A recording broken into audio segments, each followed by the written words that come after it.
Hello everyone, welcome to sleepy classes. कैसे हैं आप लोग? होपफुली अच्छे होंगे। तो आज जो है हम लोग अगेन देखने वाले हैं अपने MPPSC के सीरीज़ में, जो हम लोग पॉलिटी का देख रहे थे।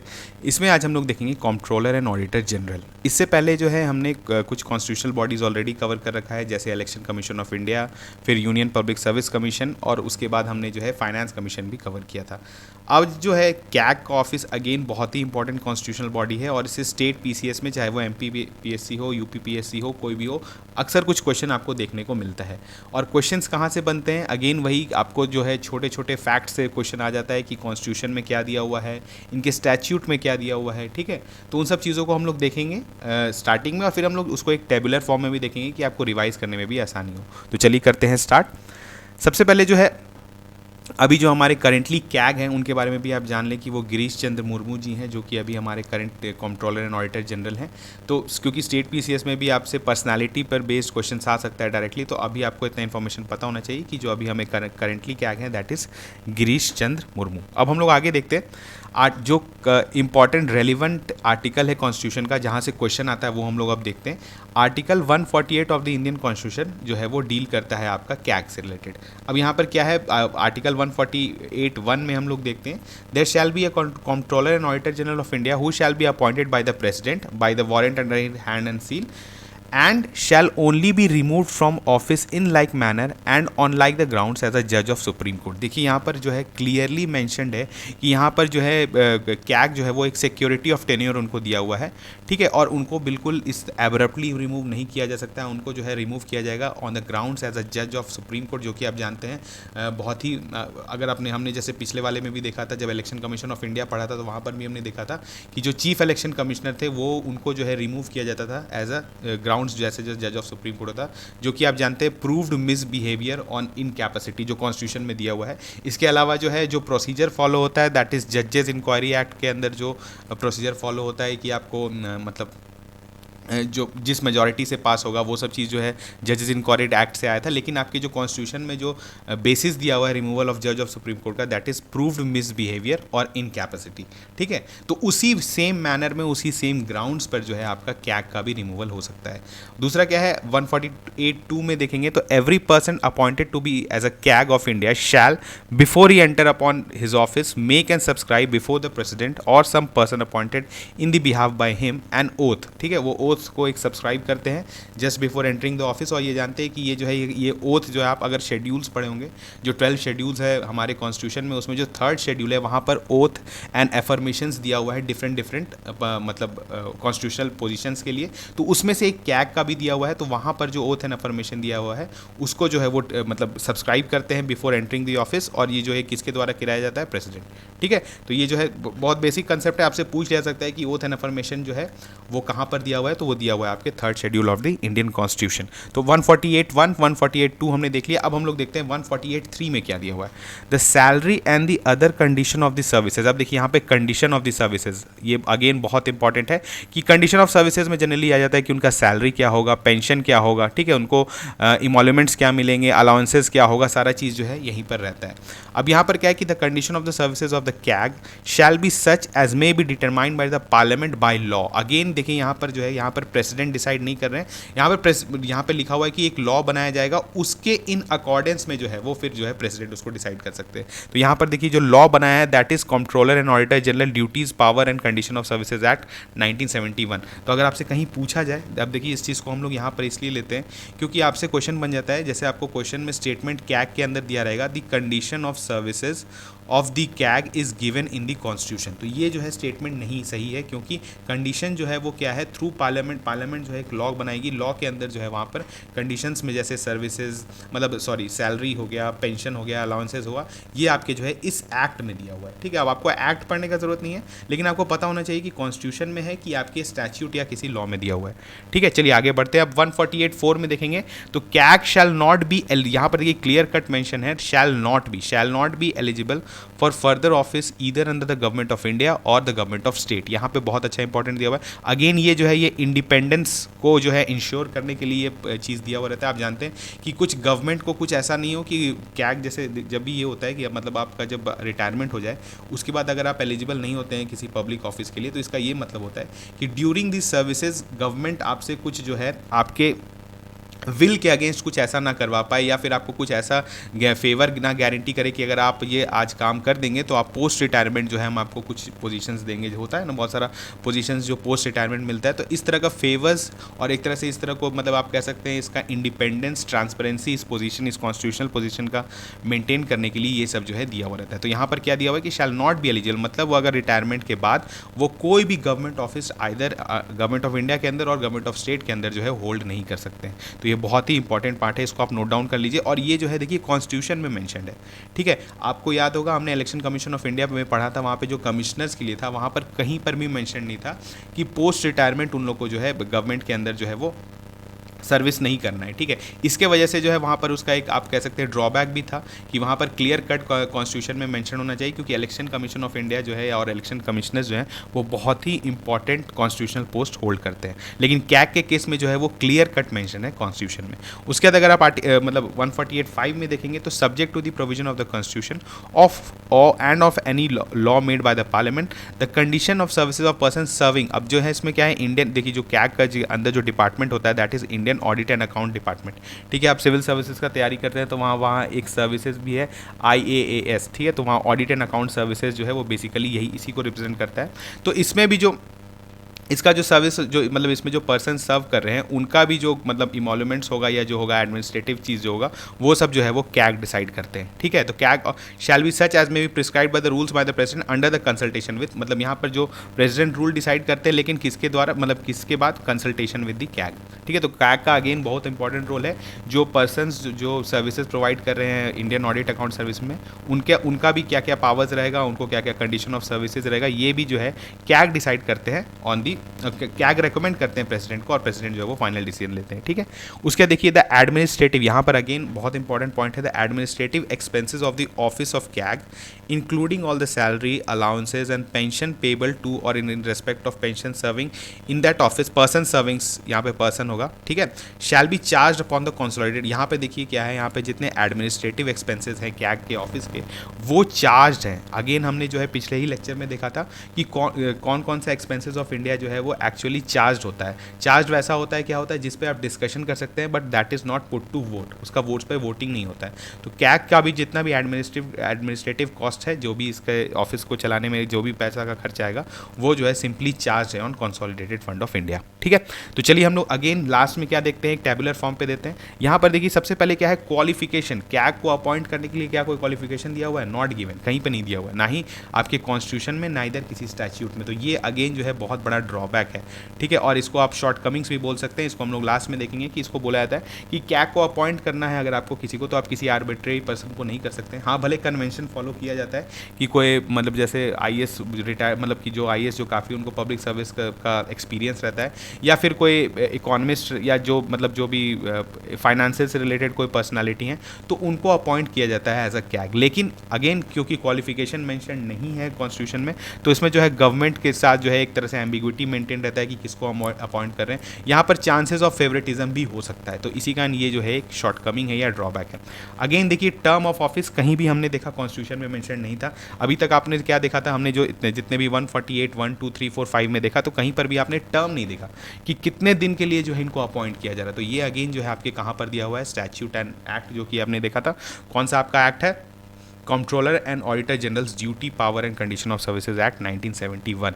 तो यानी यहाँ पर आपका जो टर्म ऑफ 6 ईयर और 65 ईयर्स जो है, जो कि बहुत कॉमन होता है, लेकिन ये कहाँ दिया हुआ है आपके एक्ट में, ना कि कॉन्स्टिट्यूशन में। तो अगेन आपसे अगर क्वेश्चन पूछा जाए कि the tenure of the CAG is given in the constitution, तो ये स्टेटमेंट बिल्कुल गलत होगा, ठीक है। उसके बाद देखिए कंडीशन ऑफ सर्विसेज हमने देख लिया कि सैलरी, इमोल्यूमेंट्स, अलाउंसेज क्या होगा। तो ये यहाँ पर क्या है, आपके जो एक्ट में दिया हुआ है शुड बी सेम एज जज ऑफ SC, मतलब SC को जो सुप्रीम कोर्ट के जो जज होते हैं उनको जो सैलरी मिलता है, सेम सैलरी जो है वो कैग को भी मिलता है। तो ये सब कंडीशंस दिया हुआ है, लेकिन कहाँ दिया हुआ है, स्टैट्यूट एक्ट में, कॉन्स्टिट्यूशन में नहीं दिया हुआ है। तो अगर आपसे ये भी पूछा जाता है कि कंडीशन ऑफ सर्विसेज कहाँ दिया हुआ है, तो that is given in statute और एक्ट, ठीक है। उसके बाद बात आती है रिमूवल की। अगेन बहुत इंपॉर्टेंट है, हमने देखा कि आर्बिट्रेली उनको रिमूव नहीं कर सकते हैं, कुछ कंडीशन दिया रहा है, क्या है दिया हुआ है, सेम एज जज ऑफ एससी, जो कि होता है कि अप्रूव्ड मिसबिहेवियर और इनकैपेसिटी, इन दोनों रीजन पर जो है वो उनको रिमूव किया जा सकता है। और रिमूवल का भी सेम प्रोसेस है जो फॉलो होता है रिमूवल ऑफ जज ऑफ एससी। तो यहाँ पर अगेन आपके लिए इंपॉर्टेंट है, और ये जो है क्लियर कट मेंशन है आपके कॉन्स्टिट्यूशन में।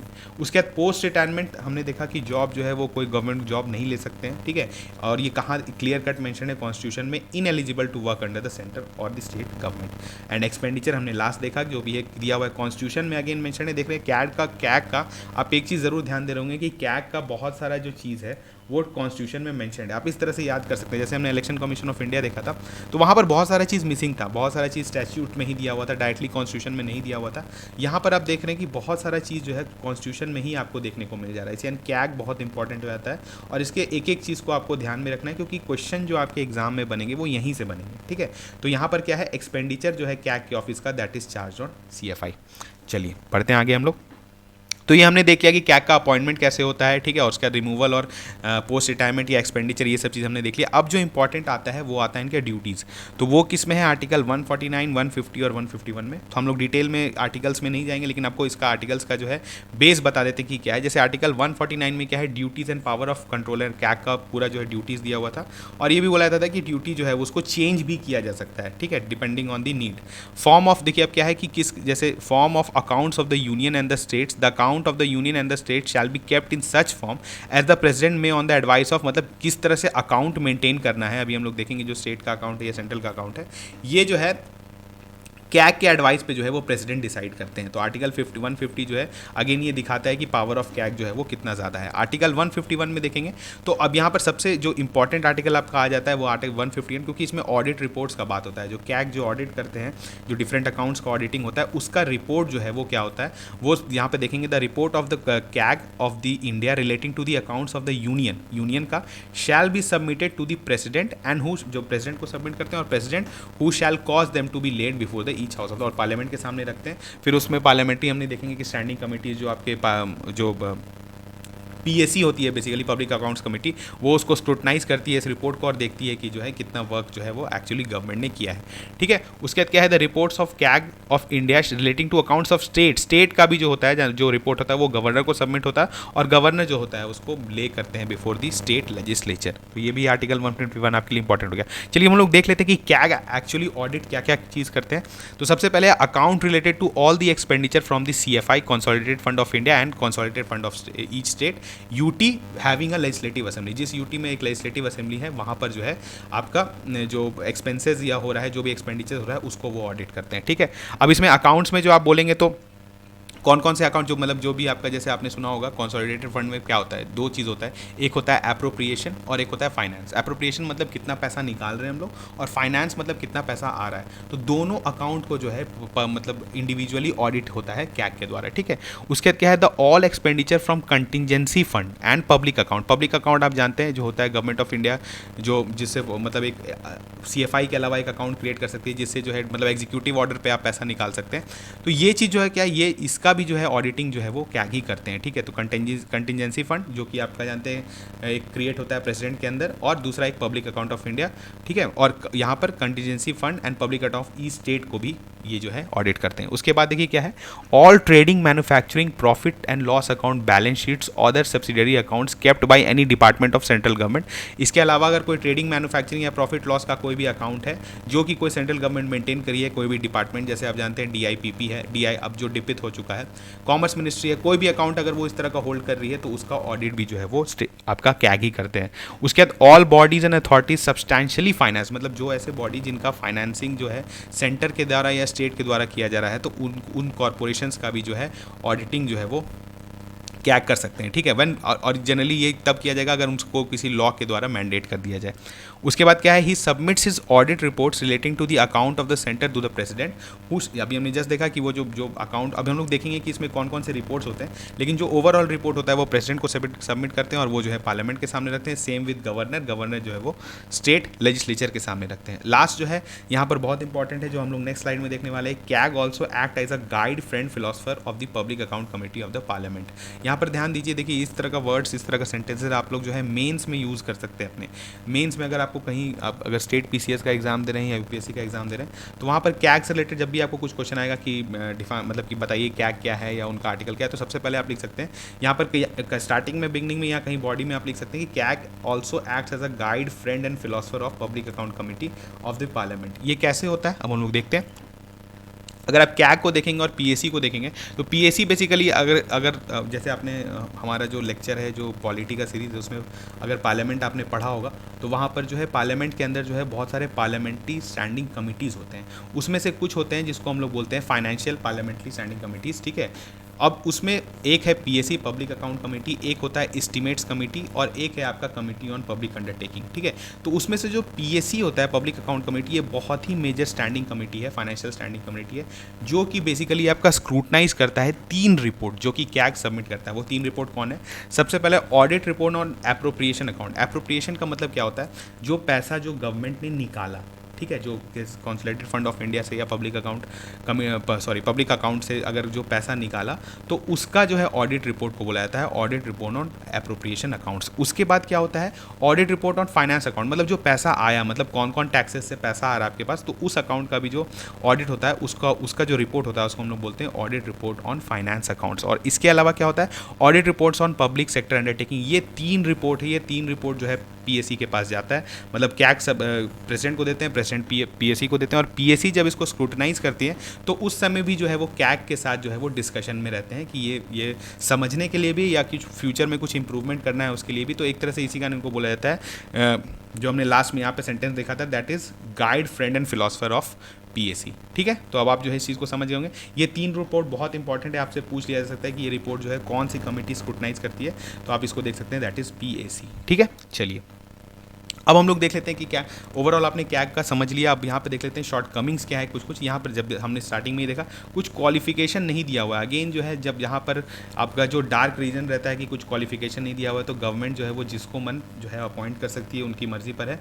तो अगेन जो है इतना बड़ा कॉन्स्टिट्यूशनल पोस्ट पर जो है ये एम्बिग्विटी मेंटेन रहता है। इसके लिए अगर मतलब इसमें बोला जाता है कि इसमें कुछ क्राइटेरिया इंश्योर करना चाहिए, जो हमारे विनोद राय कमेटी ने जो कुछ रिकमेंड किया था कैग का इंप्रूवमेंट के लिए, तो उसमें एक ये भी था कि वहाँ पर जैसे आप सुनते होंगे कि सीबीआई का डायरेक्टर है या फिर कोई दूसरे का, तो उसको सेलेक्ट करने के लिए कॉलेजियम बनाया जाता है, ठीक है। वहाँ पर डिफरेंट लोग रहते हैं, डिफरेंट डिपार्टमेंट के रहते हैं, प्राइम मिनिस्टर रहेंगे, होम मिनिस्टर रहेंगे, ठीक है, लीडर ऑफ पार्लियामेंट रहते हैं, लीडर ऑफ अपोजिशन रहते हैं।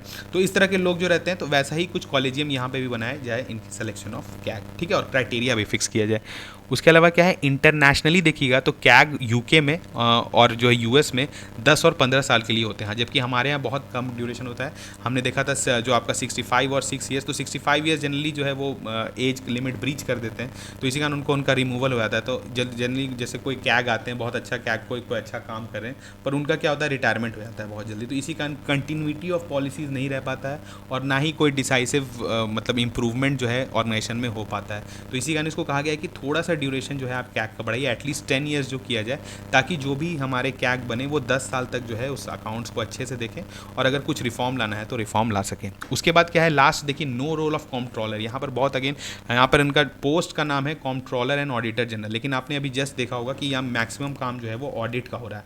ऑडिट और कॉम्प्ट्रोलर में देखिए डिफरेंस क्या होता है। कॉम्प्ट्रोलर बेसिकली क्या हुआ, जब आपके जैसे गवर्नमेंट का कंसोलिडेटेड फंड ऑफ इंडिया है, तो इसमें जो पैसा आ रहा है, अब इससे जो पैसा खर्च होना है, ये कैसे खर्च होगा या कहाँ खर्च होना चाहिए, ये जो है बेसिकली कॉम्प्ट्रोलर देता है।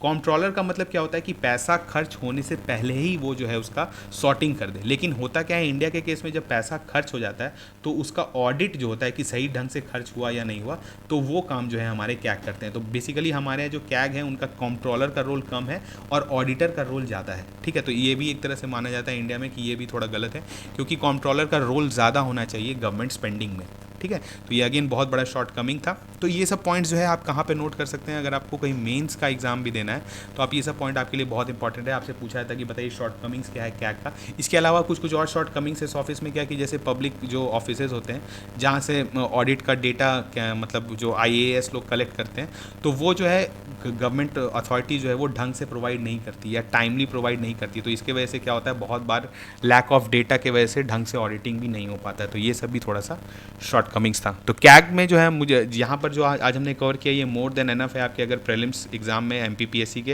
या यूपीपीसीएस जो भी आपसे पूछा जाता है वहाँ पर, क्योंकि उसमें बेसिकली अपॉइंटमेंट, उनका काम, ठीक है, और कॉन्स्टिट्यूशनल स्टैच्यूट, कॉन्स्टिट्यूशनल आर्टिकल या कोई एक्ट जो है उसके बारे में पूछा जाता है। इससे ज़्यादा डिटेल आपके प्रीलिम्स में नहीं पूछा जाएगा। हाँ, मेंस में अगर आपको जानना है तो थोड़ा सा आपको डिटेल में पढ़ना पड़ेगा और थोड़ा सा जो है आपको जैसे शॉर्टकमिंग्स हुआ या क्या आप इसमें जो है इंप्रूवमेंट ला सकते हैं, ये सब आपको फैक्ट्स पता होना चाहिए। ठीक है, तो चलिए मिलते हैं नेक्स्ट लेक्चर में, तब तक थैंक यू।